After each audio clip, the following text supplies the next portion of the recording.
You can find links to all our guests' books on the products page at creativityfound.co.uk. Just visit creativityfound.co.uk/products and books.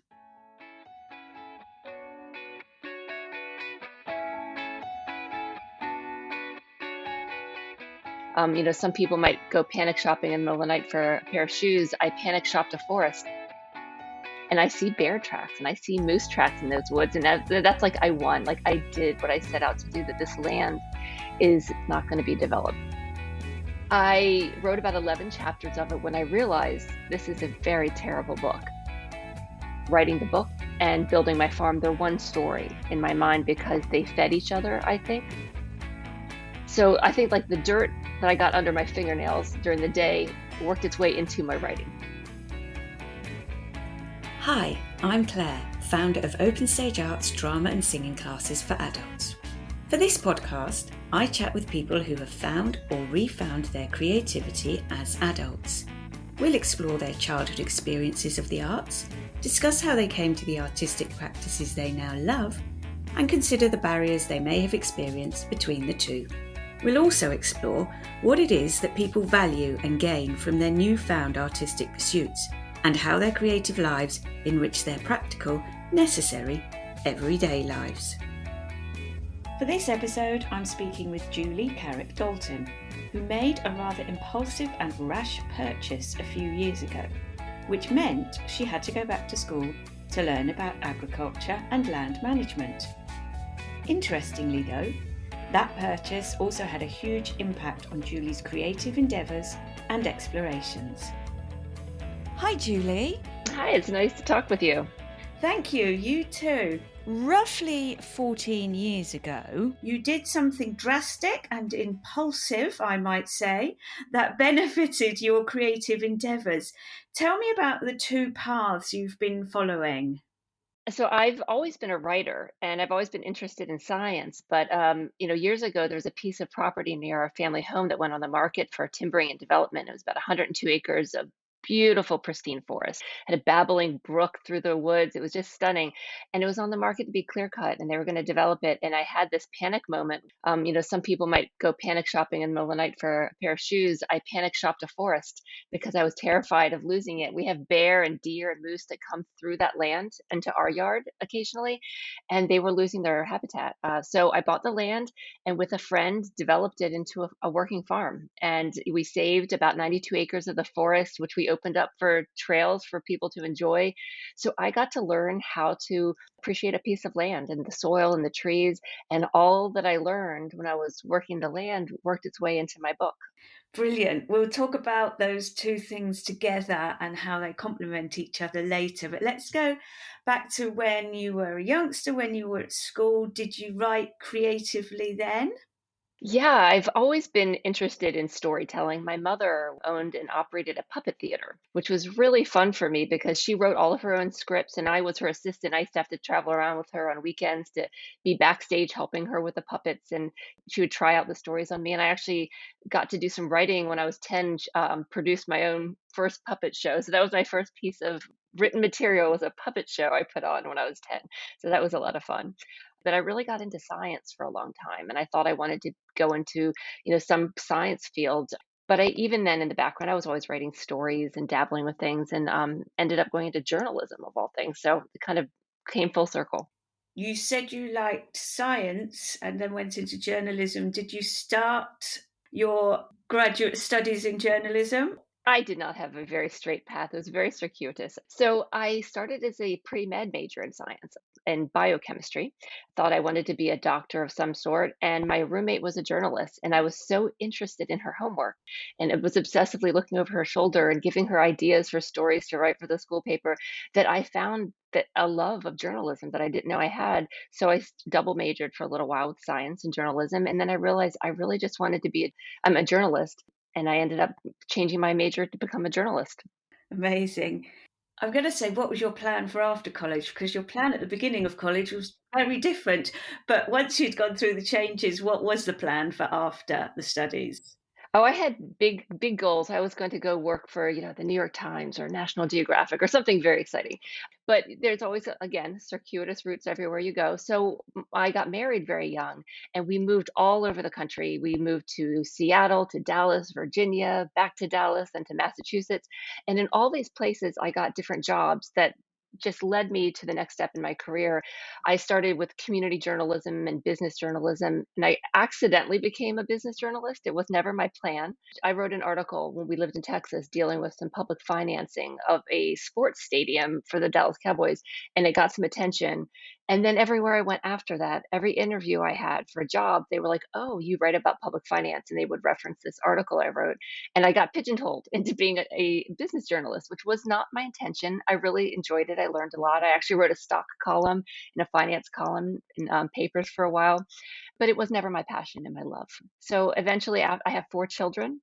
After my third child was born, I stopped working full time and just freelance. And then I got to spread my wings a little bit. I started writing for parenting magazines and doing more human interests features, writing about real estate and the environment.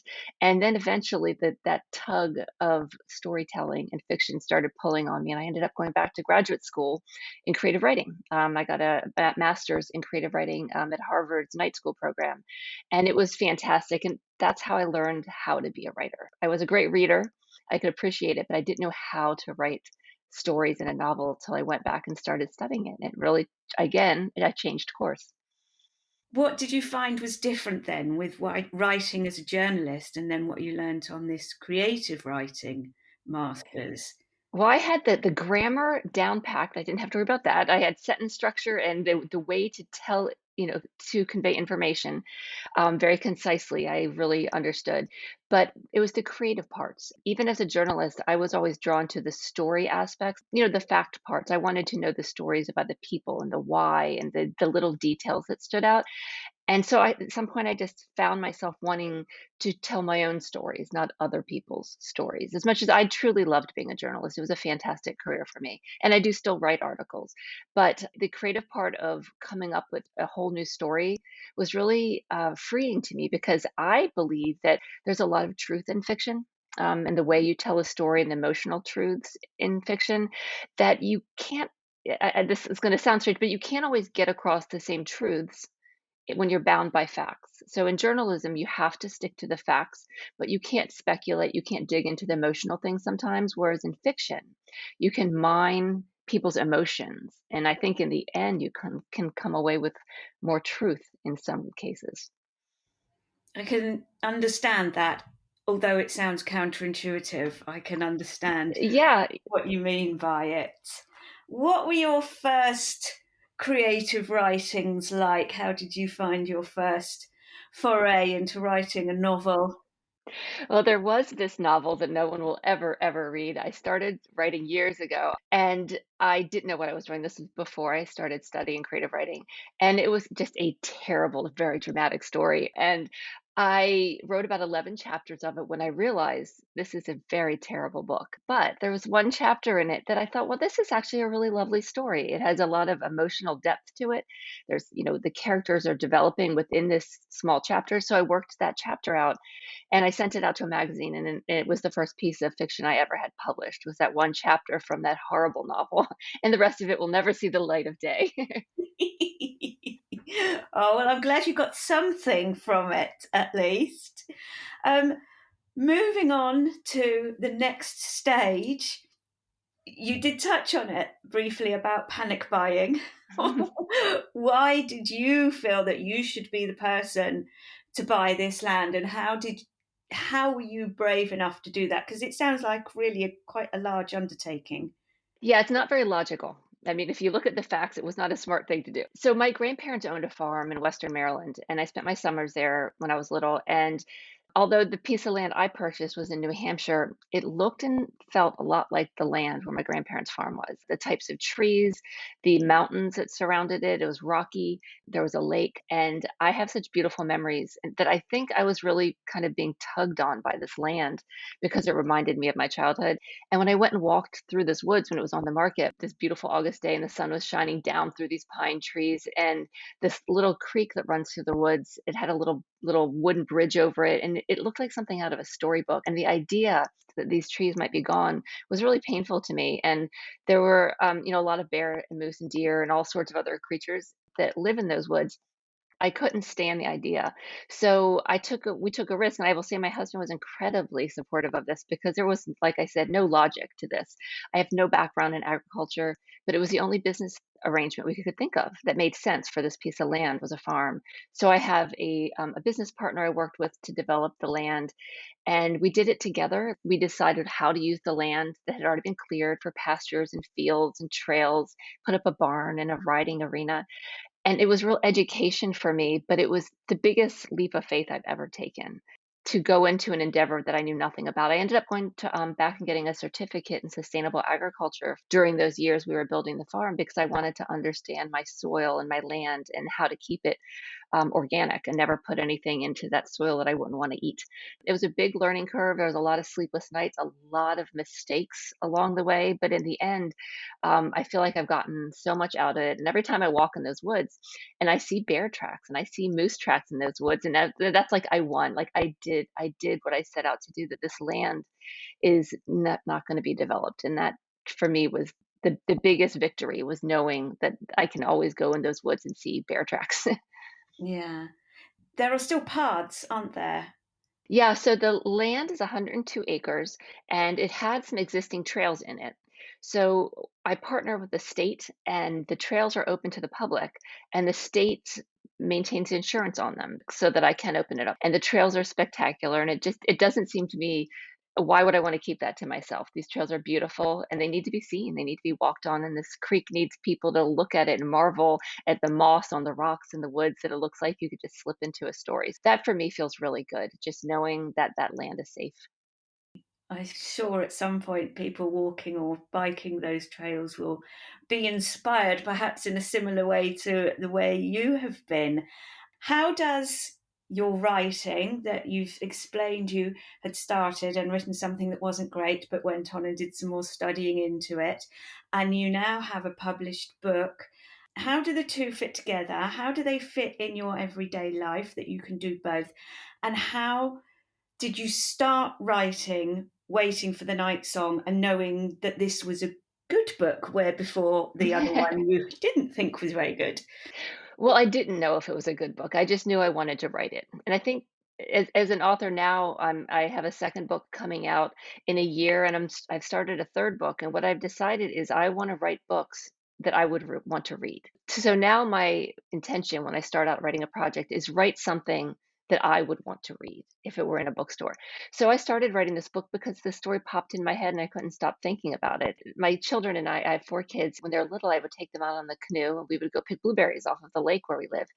And we were picking them off of berries off these open swaths of land that, there weren't any houses nearby, but they clearly, the land must belong to someone. So at some point, my kids started asking, like, whose blueberries are these? Are we stealing them? Is this illegal? And everybody in New England picks blueberries off of the side of the road, wherever they can find them. So I didn't feel like we were doing anything wrong, but I started making up rules for my kids saying, oh, it's fine if we don't get out of the canoe, we're not trespassing. And oh, if we don't take them all, it's fine. And I started realizing that I was making up rules to justify bad behavior. Now, in truth, I don't think anybody cares that we were picking a couple handfuls of blueberries, but I was creating for my children a set of rules why it was okay to take something. So I backtracked off of that, but that idea stuck in my head, and that became the launch pad for this story, is about children creating a false code of ethics for themselves to justify bad behavior. And for the kids in the book, it goes very wrong. It's about an adult she and her friend cover up a crime on their children and justify it by leaning on this false code of ethics that they've created. And then as adults, they have to come back home and reconcile with this very bad choice they made as children and how it affected their whole community. But I was writing this story in the mornings, canoeing with my kids, and the daytime out on the farm, literally this hauling rocks and moving things and putting fences up and digging in the dirt. And all I was doing in the daytime was seeping into my writing. I was noticing invasive species in the land where I was farming. In my studies of agriculture, I learned that our growing season where my farm is has been extended by 22 days in the past century because of rising temperatures. And that's very disproportionate to a lot of areas in the country. And so I wanted to, how does that affect a community when the temperature goes up? So that worked its way into my story. The invasive species, there's an invasive beetle that moves in to the community in my story. And there are species that are endangered in New Hampshire in my story. And it's all based on real science because that's what I was looking at every day while I was out at the farm. So I think like the dirt that I got under my fingernails during the day worked its way into my writing. And it became one story. So when I think about that time in my life, about writing the book and building my farm, they're one story in my mind because they fed each other, I think. And I think the creativity, like while I was farming, I was also writing in my head. Like I'd be like digging or moving things, and in my head I was working out plots. So they're really it's kind of one story to me. Yeah. And I think the science is coming back into play here. Absolutely, yes. All, my love of science that I kind of put aside in college, it definitely came back. As I said, I went back to school and got a certificate in sustainable agriculture, but I was also just reading a lot, reading about soil science, sustainable organic practices, and it kind of definitely reignited my interest in science. So I feel like those two things, science and creative writing, have always had a pull on me, and through my whole life, they've been tugging on each other. And this is the first time in my life that I feel like I've been able to use both of them at the same time for the same purposes. So that's pretty exciting for me. Creativityfound.co.uk is the place to go to find workshops, courses, supplies, kits, and books to help you get creative. So if you're looking for your own Creativity Found experience, go have a browse to see what's on offer so far. And if you can help adults to find their new creative passion, please get in touch on social media or through the contact details on the website. You've mentioned the rising temperature. Do you think that artists generally in all disciplines, not just writing, have a role to play in maybe discussing climate change and reaching an audience that is currently unengaged with such topics? Absolutely. So there's an emerging genre of fiction called climate fiction. And I wouldn't actually call it a genre. It's more like a subcategory of other genres where writers are incorporating elements of climate change and climate crisis into their stories more and more. You're seeing it in a lot of young adult fiction, in thrillers and mysteries. There's a lot of disaster stories. There's a lot of fantasy novels that are using it as allegory. And then there's my book is a contemporary book. It's based on real science and things that are happening in our world today, but it's showing up in romance novels and thrillers. It's pretty exciting to me. And I also notice that there are a lot more diverse voices, authors writing climate stories. And I don't have any data to back this up, but I think it's because in general, when we look at the world, and I think there's a Western kind of mindset that climate change is coming. It's something to worry about in the future. It's looming. But for a lot of places in the world, it's already here. It's happening right this minute. And in places here in the US and in Europe, it's already happening. And it tends to be marginalized communities that get hit first and worst, that don't have the resources or maybe have land that hasn't been protected. And so the voices that are rising up telling these stories are so many indigenous authors in the United States are coming up with these amazing books, a lot of Black authors, Latinx authors. And I think it's wonderful that their stories are rising to the top. I mean, they're, to me, I think some of the most exciting artists in this space. But it isn't just literature. I actually did an event at the Dallas Museum of Art with an author named Charlotte McConaughey. She had a book called Once There Were Wolves. She also wrote a book called Migrations, and both of them have been international bestsellers, and they feature climate change front and center. And she and I did this event at the Dallas Museum of Art in conjunction with an art exhibit by a visual artist who does sculpture, painting, installation art that deals with climate. And I think it's such a great way to bring people into the conversation, like you said, who might not be engaging in that conversation otherwise. I can give you a really great example. I had an early book review of my book, of Waiting for the Night Song, right after it came out. You can usually tell from the first few lines of a review if it's going to be good or bad. And this one started out by saying, I'm not interested in climate change. I don't pay attention to the news and I hate politics. So I was like, okay, we're in for a bumpy ride. This is not going to be a good review. But the reviewer went on to say, but I love this story. I loved the characters and I cared about them. So I cared about what happened to them. And because I cared what happened to them, I started caring about climate change. And when the book was over, I think about it differently now. And to me, that's the power of art, that it can meet someone where they are. It can make you fall in love with characters or intrigue, and then it makes you think, and these ideas can get in your head, and it can change minds, which I think is pretty powerful. That's a really lovely story. So brilliant. You've mentioned that you've got another book coming out in the future and you've written a third. Do they follow similar themes? They do. So my next book is called The Last Beekeeper, and it's going to come out in February of 2023. And it also has climate themes. It's set in the very, very near future. It looks very much like our world. It's not a science fiction-y future. It's just set just a wee bit in the future. And I introduce a situation that hastens the collapse of our pollinators, which sets us into an agricultural and economic crisis. And it's about the relationship between a father who's a beekeeper and his daughter as the bees are declining, and about the way it fractures their relationship and what they have to do to rebuild it. So it definitely has those climate themes. And the third book I've just started writing and I have not sold it yet. So I'm going to keep that one very secret at the moment. But it absolutely has climate themes, maybe even more so than the first two. But both of the book, well, all three of the books, I guess, they center on relationships between people and a story.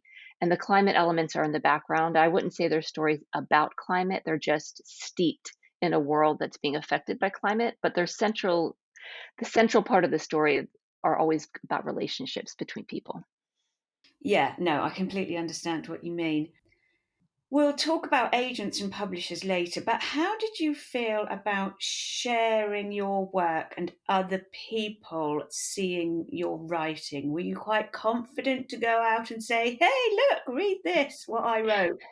I wish I could say that, but no. I wrote in my husband, we've been married for 28 years, so I trust him very much. He knows me better than anybody in the world. He did not see this book until it was published.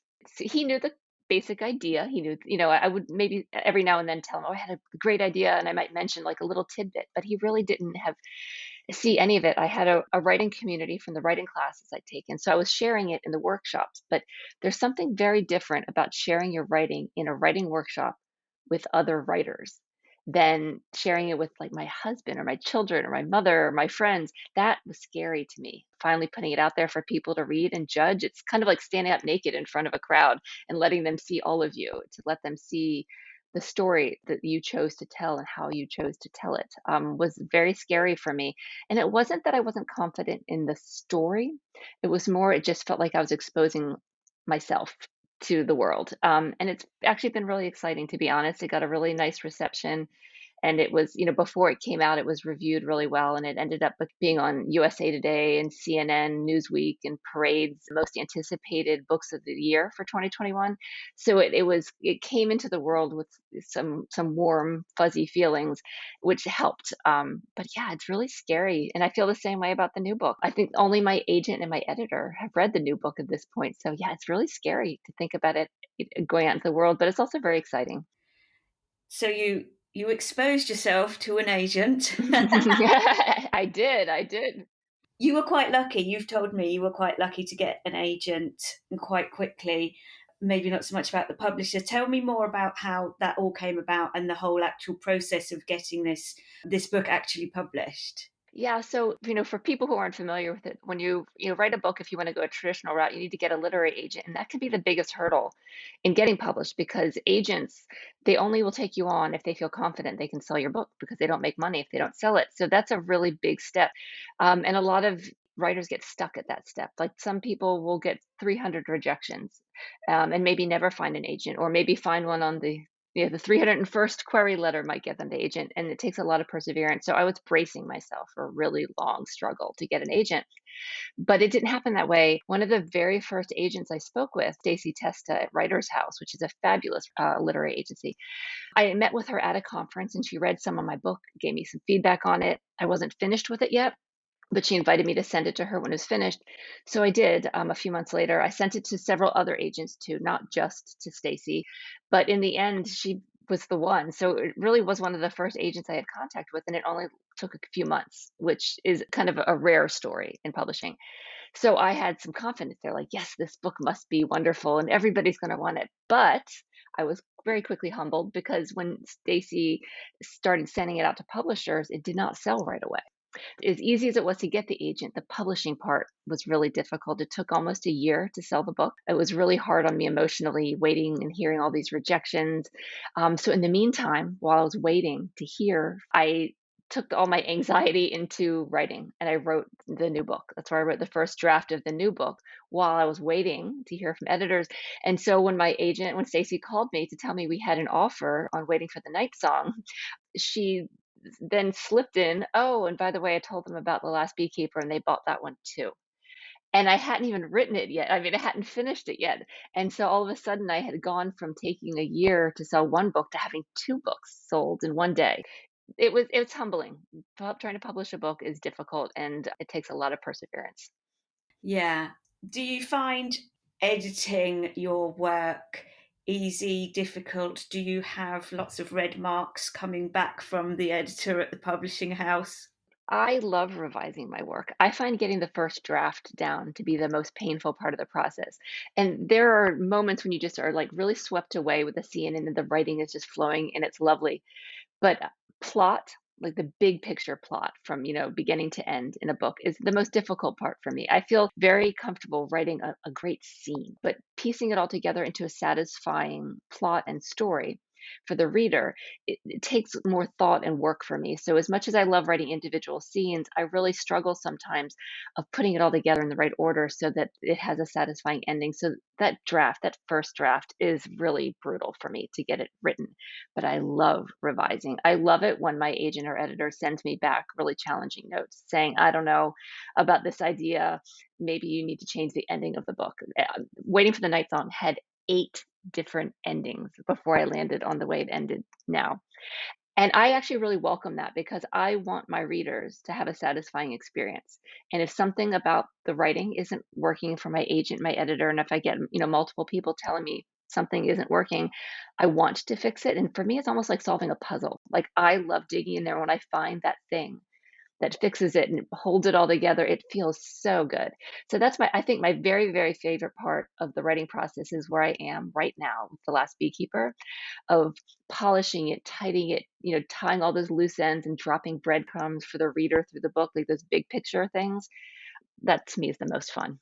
I completely understand. I have similar experiences when I'm editing other people's books, and I can see that there's something that's not quite working, and it'll come to me at some weird time that, oh, this is this is how we should do it. This is how we should make it work. I've heard from you about a rather novel way that you have recycled your manuscripts and your edited hard copies. Tell us how you make what I consider to be your final revisions. Yes, the final ultimate revision. So, during the editing process, when I print out some hard copies and I've written all over them, and there's different colors and big entire pages sometimes with big X's slashed through them, I look at them and I think there's like so much love that went into the editing process, and also a lot of trees died to me in the paper that I printed it on.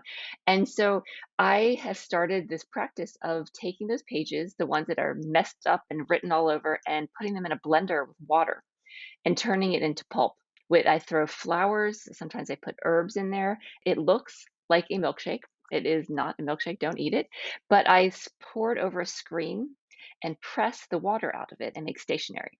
And it's really, really lovely because all those words that were a mess, and sometimes it has like editor's handwriting on in there with it, it comes out as something beautiful in the end. And I put flower petals in it. The one that I did with Waiting for the Night Song, there's a lot of blueberries, as I mentioned, in this story.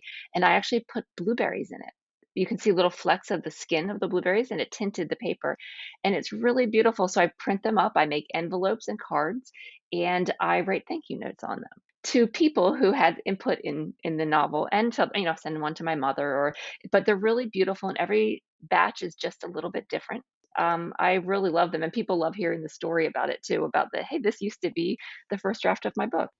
Yeah, it's a brilliant idea. I absolutely love it. How can people connect with you?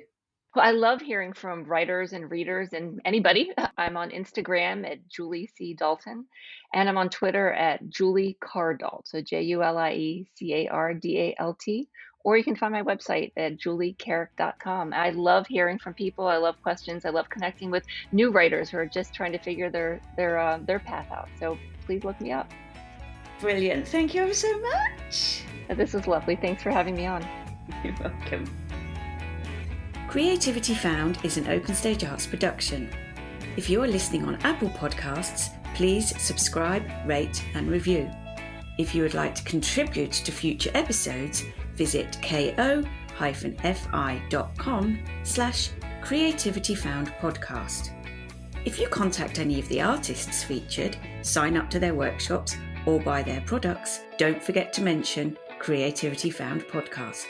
On Instagram or Facebook, follow @Creativity Found Podcast, where you'll find photos of our contributors' artwork and be kept abreast of everything we're up to.